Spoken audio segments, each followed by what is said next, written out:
அஸ்ஸலாமு அலைக்கும் and hi all. இன்னைக்கு நாம வயநாடு ஸ்பெஷல் பீஃப் ரோஸ்ட் என்னோட ஸ்டைல்ல எப்படி செய்யலாம்னு பாத்துடலாமா? வாங்க வீடியோஸ்க்குள்ள போலாம். இன்னைக்கு நாம 1 kg அளவு பீஃப் எடுத்துருக்கோம்.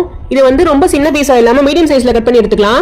இதை நம்ம வந்து நல்லா பாயில் பண்ண ஹாட் வாட்டர் ஊத்தி நல்லா வாஷ் பண்ணி எடுத்துக்கலாம். இது நம்ம பிரஷர் குக்கர்ல தான் செய்ய போறோம். சோ இதுக்கு தேவையான உப்பு ஆட் பண்ணிட்டு 2 tablespoon ginger garlic paste add பண்ணிக்கலாம். 2 டீஸ்பூன் மிளகாத்தூள் ஆட் பண்ணிட்டு 2 டீஸ்பூன் மல்லித்தூள் ஆட் பண்ணிக்கலாம். 1/2 டீஸ்பூன் மஞ்சள்தூள் ஆட் பண்ணிக்கலாம். ஸ்பைசஸ்லாம் இப்ப ஆட் பண்ணிட்டோம். சோ இதை நம்ம வந்து ஃபுல்லா மிக்ஸ் பண்ணி விட்டுறலாம். இந்த மாதிரி நல்லா மிக்ஸ் பண்ணி விட்டுட்டு இதில் நம்ம ஒரு கையளவு கருவேப்பிலை ஆட் பண்ணிக்கலாம். கருவேப்பிலை ஆட் பண்ணி செய்யும்போது ஃபிளேவர் ரொம்பவே நல்லா இருக்கும். நல்ல பழுத்த தக்காளியா 2 தக்காளி எடுத்து கட் பண்ணி வச்சிருக்கேன், அதை ஆட் பண்ணிக்கலாம். இதுல ஒரு கிளாஸ் வாட்டர் ஆட் பண்ணிக்கலாம். இதை நம்ம 10ல இருந்து 12 விசில் வச்சு எடுத்துக்கலாம். தண்ணி கம்மியா ஆட் பண்ணிருக்கேன்னு பாத்தீங்கன்னா இன்னைக்கு பீஃப் ரோஸ்ட் செய்ய போறோம். சோ தண்ணி அதிகமா தேவைப்படாதுங்க. பீஃப் வேக வைக்கிறதுக்கு நம்ம தண்ணி ஆட் பண்ணிருக்கோம். இப்போ நம்ம ஸ்டவ் ஆன் பண்ணி ஒரு சாஸ்பேன் வச்சுக்கலாம். அதுல 3 டேபிள் ஸ்பூன் கடலை ஊத்திக்கலாம். இதுல நாம ஒரு 1/2 டீஸ்பூன் வெள்ளை உளுந்து 1/2 டீஸ்பூன் சோம்பு ஆட் பண்ணிருக்கோம். ஒரு 6 பல்லு பூண்டு எடுத்து நல்லா சிறுசிறுதா கட் பண்ணி வச்சிருக்கோம், அதை இதை ஆட் பண்ணிக்கலாம். மீடியம் சைஸ்ல 2 ஆனியன் எடுத்து நல்லா ஸ்லைஸா கட் பண்ணி வச்சிருக்கோம், இதுல ஆட் பண்ணிக்கலாம். இதுலயே நம்ம 3 பச்சை மிளகாய் ஆட் பண்ணிருக்கோம். கொஞ்சம் போல கறி லீவ்ஸ் ஆட் பண்ணி நல்லா வதக்கி விட்டுறலாம். இந்த மாதிரி நல்லா வதங்கிட்டு இருக்கும்போதே நம்ம ஜிஞ்சர் கார்லிக் பேஸ்ட் ஆட் பண்ணிக்கலாம். டேபிள் ஸ்பூனால ஒரு 1/2 டேபிள் ஸ்பூன் ஆட் பண்ணிருக்கோம்.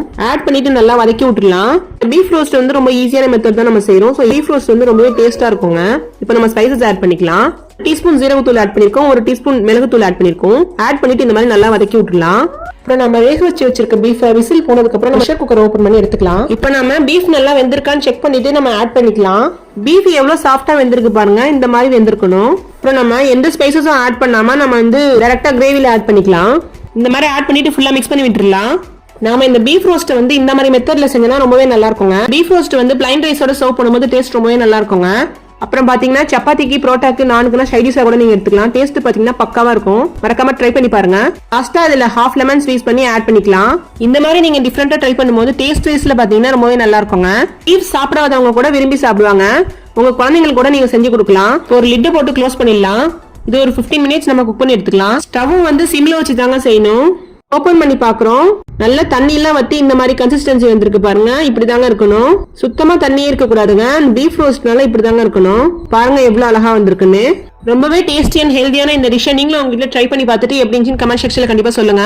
லாஸ்டா அதை சர்வ் பண்ணதுக்கு முன்னாடி கொஞ்சம் போல கறி லீவ்ஸ் ஆட் பண்ணிக்கலாம். வந்து நம்ம சுட சுட சாப்பிடும் போது டேஸ்ட் ரொம்பவே நல்லா இருக்குங்க. இந்த பீஃப் நல்லா சாஃப்டா வெந்திருக்கு பாருங்க, இந்த மாதிரி தாங்க இருக்கணும். நம்ம சப்பாத்திக்கு நான்க்கு கூட நம்ம எடுத்துக்கலாம். சும்மா சொல்றேன்னு நினைக்காதீங்க, கண்டிப்பா ட்ரை பண்ணி பாருங்க. டேஸ்ட் வேற லெவல்ல இருக்கும். உங்களுக்கு இந்த வீடியோ பிடிச்சிருந்தா கண்டிப்பா லைக் பண்ணுங்க, உங்க ஃப்ரெண்ட்ஸ் அண்ட் ஃபேமிலிக்கு ஷேர் பண்ணுங்க. மறக்காம நம்ம சேனலை சப்ஸ்கிரைப் பண்ணி வச்சுக்கோங்க. பக்கத்துல இருக்க பெல் ஐகானை கிளிக் பண்ண மறந்துடாதீங்க. தேங்க்ஸ் ஃபார் வாட்சிங்.